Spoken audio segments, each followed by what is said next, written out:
Hello. Hello, good morning sir. আমি কথা বলছিলাম মেডিকেল কলেজ থেকে। হ্যাঁ, বলুন। স্যার, এমবিবিএস এর ভর্তির ব্যাপারে কিছু কথা বলতে চাই। 2 মিনিট সময় হবে স্যার? হ্যাঁ, বলুন। স্যার, বলছিলাম যে নিটের আগে আপনি যদি আমাদের কলেজে এসে সিট বুক করে যান, হুম, তাহলে সেক্ষেত্রে যে ফিসটা 99 lakhs আছে স্যার, হুম। সেটা আমরা 90 lakhs এ করিয়ে দেবো। তাই নাকি? হ্যাঁ স্যার। আমাকে কি করতে হবে? স্যার, আপনি আমাদের কলেজে আসুন, আমাদের স্যার থাকবেন, আপনি বসে কথা বলবেন, যাবতীয় যা আছে ডিটেলসটা আপনাকে বলে দেবো। আমি তো শুনেছি এই সমস্ত কাজগুলো যারা কনসালটেন্ট রয়েছে তারাই করে। কলেজের যা ফিস রয়েছে তার থেকে কিছুটা কম করতে পারে। এতটা কম হয় বলে আমার জানা ছিল না। তো আপনাদের ওয়েবসাইটে 99 এর ফিস রয়েছে। তো সেটা আপনারা তো 90 করে দিতে পারতেন ডাইরেক্ট। 99 ই রেখেছেন।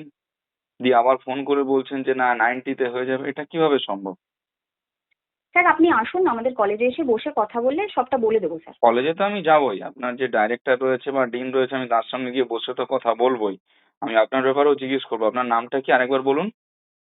স্যার, ঠিক আছে, আমি কলেজে গিয়ে জিজ্ঞেস করছি যে আপনি ওই নামের যে রয়েছেন এটা আপনার আদৌ অরিজিনাল নাম কিনা আমি কথা বলে দেখি আগে যে কেউ এই নামে কাজ করে নাকি তারপরে আমি গিয়ে ভর্তির ব্যাপারে যোগাযোগ করব।